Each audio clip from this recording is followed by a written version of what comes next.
I want to find out, as a human being, how to transcend this violence, how to go beyond it.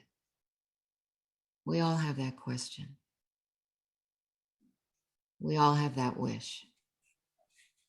So when we talk about transcending violence, he says, I want to discover whether it is possible to find out the nature of violence and what place, if any, it has in life. What is it that makes one violent, aggressive, competitive? Is violence part of the discipline imposed by oneself or by society? I want to find out what is the origin, the beginning of violence. Otherwise, I am just spinning a lot of words.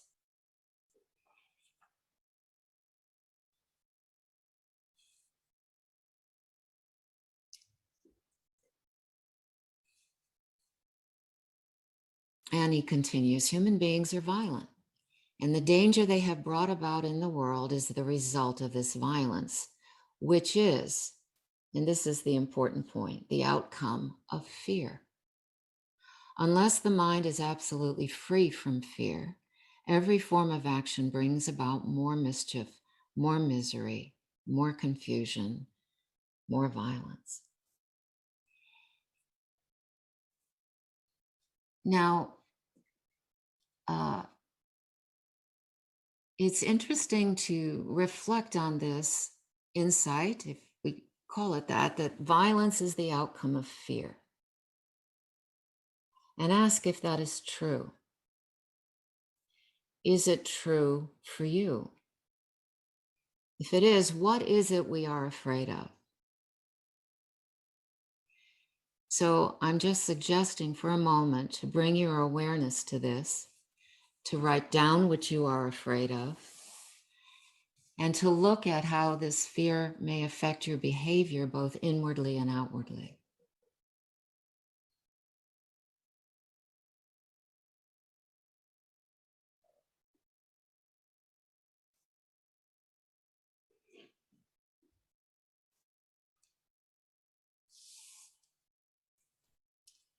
The center of fear and violence is in the mind. This fear, he says, requires a great deal of patient attention, an awareness in which there is no desire to become, to avoid, or to gain. It is because we are everlastingly desiring to achieve, to be successful, or to avoid something that we engender fear. Fear cripples the mind and holds it to the past. And so the mind itself is the center of fear.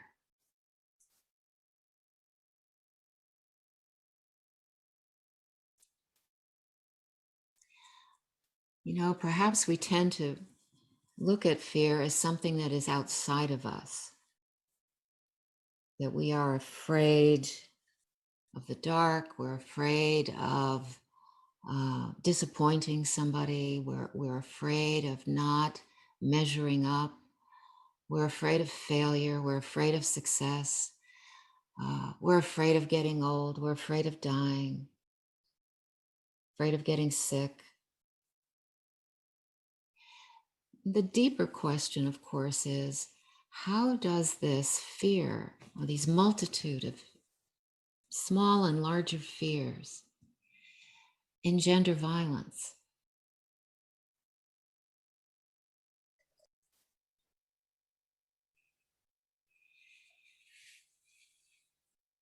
Fear is one of the greatest problems in life. Until we are free from fear, climb the highest mountain, invent every kind of God, we will always remain in darkness. So the suggestion here is that it's very important to look at what we're afraid of, and then to further look on another layer to see how does this produce violence in us, whether it's anger, frustration, which wastes energy. Now, what I have put together here inspired by what Krishnamurti has been saying. Violence, fear, and authority are joined together. They can't be separated. We often pretend that they are not linked, or ignore it or reject it.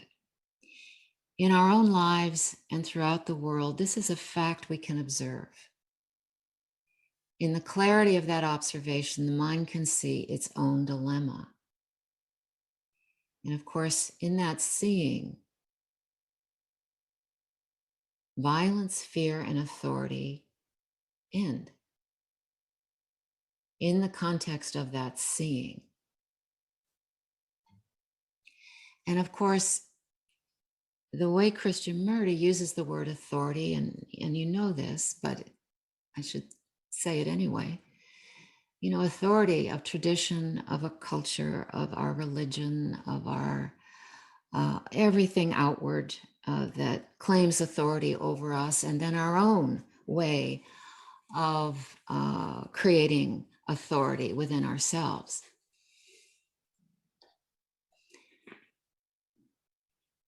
So if I can kind of narrow this down, if we don't see through the filters of authority and fear, our violent history repeats itself.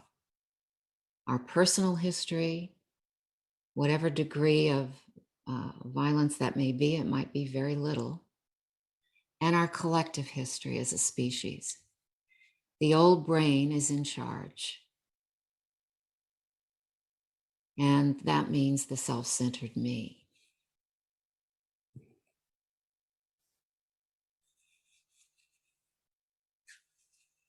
Krishnamurti says, as long as the me survives in any form, very subtly or grossly, there must be violence. Now, this is a tough one to digest, because I don't think most of us look at ourselves as having any real violence, except, of course, if we get angry. But there are such subtleties in how violence, how there's a response of violence in us. And looking at that and seeing where that comes from is not easy, because this is an unveiling process that has to go pretty deep.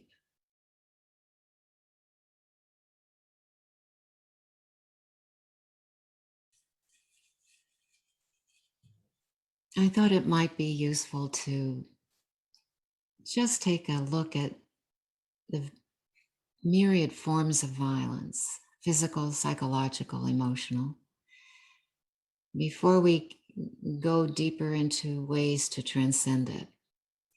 So force of any kind, which includes suppression, conformity, competition, coercion.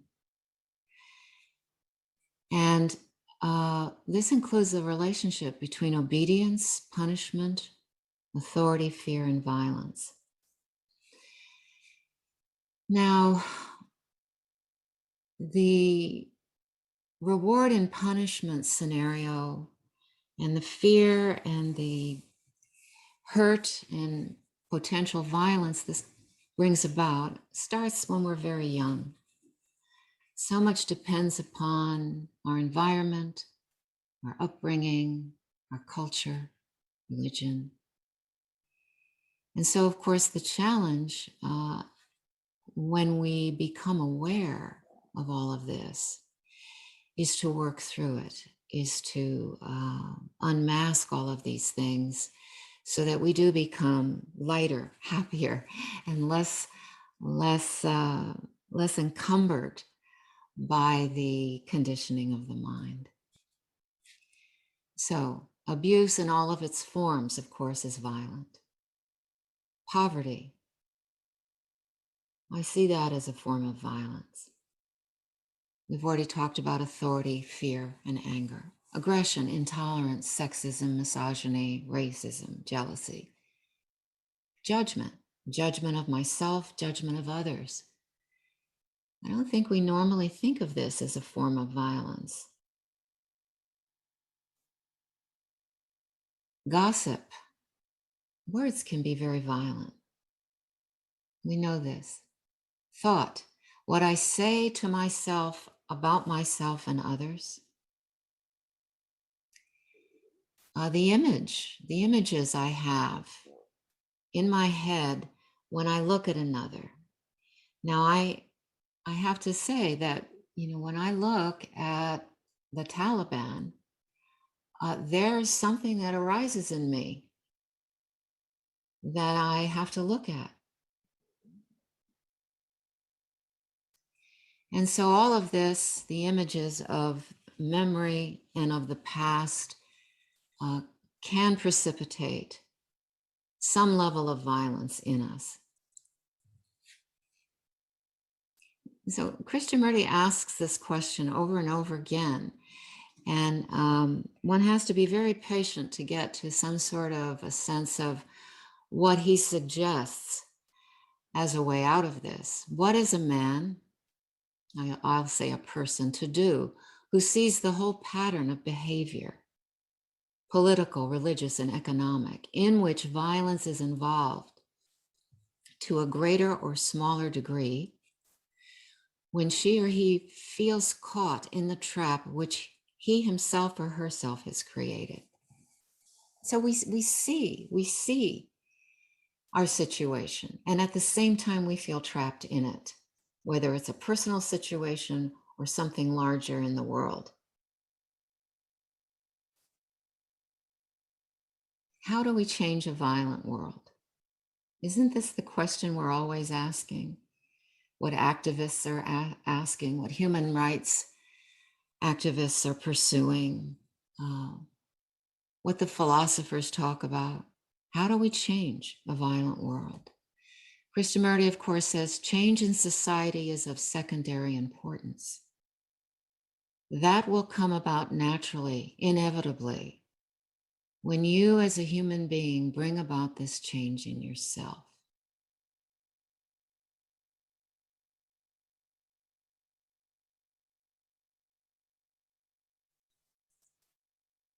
Sometimes that's a difficult thing to accept because we want the world to change as we change. What he is suggesting is that that does indeed occur if we really change, if there truly is transformation, a mutation in the brain. Fear, violence, and conditioning all together as one. Our minds are trained to accept fear and to escape, if we can, from that fear, never being able to resolve totally and completely the whole nature and structure of fear. So our first question is, can the mind, so heavily burdened, resolve completely not only its conditioning, but also its fears? Because it is fear that makes us accept our conditioning. I mentioned this before, earlier in the year on a session on fear, because I think that this was one of the most startling and revealing insights Krishnamurti presented. And that is that fear makes us accept our conditioning. And because we accept our conditioning, violence is the result.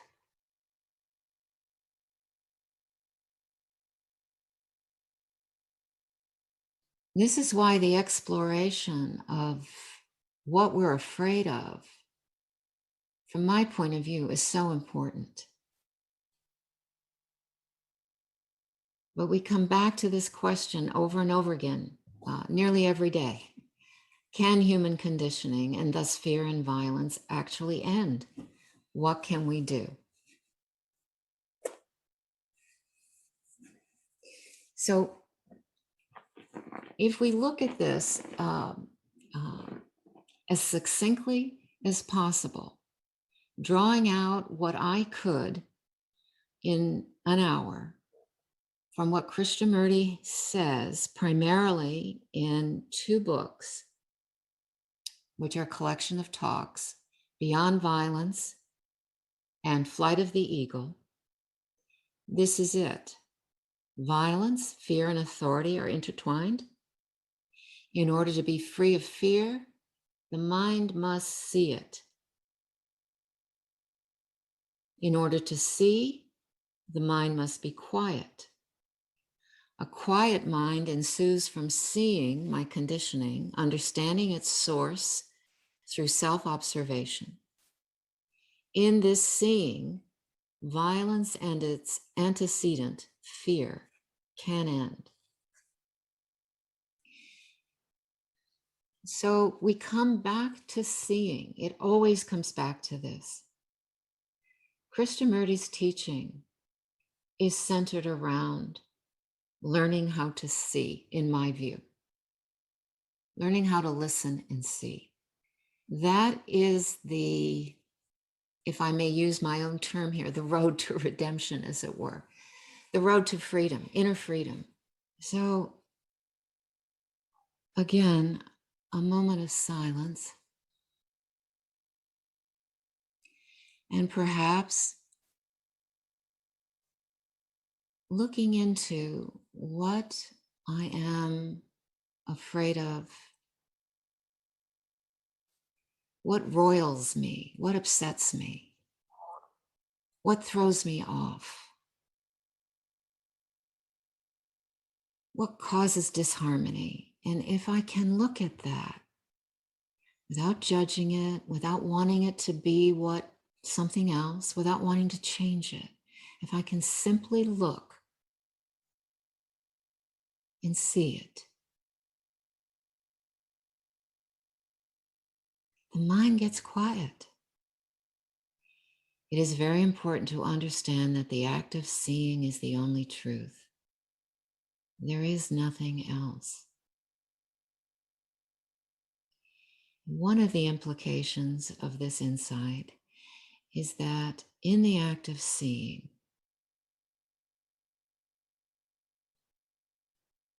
the seeing that occurs where there is no me, only the seeing, there can be no violence.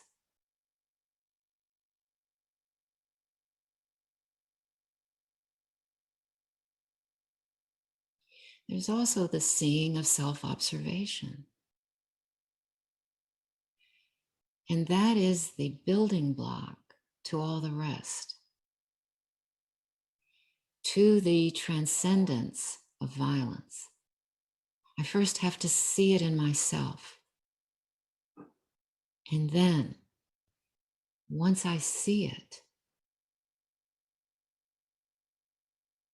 I begin to understand what it is. I begin to understand where it's coming from. And the seeing disarms it.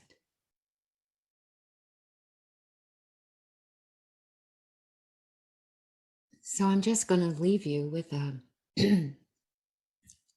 suggestion, an awareness suggestion for a nonviolent mind. Go out into the natural world. Breathe deeply.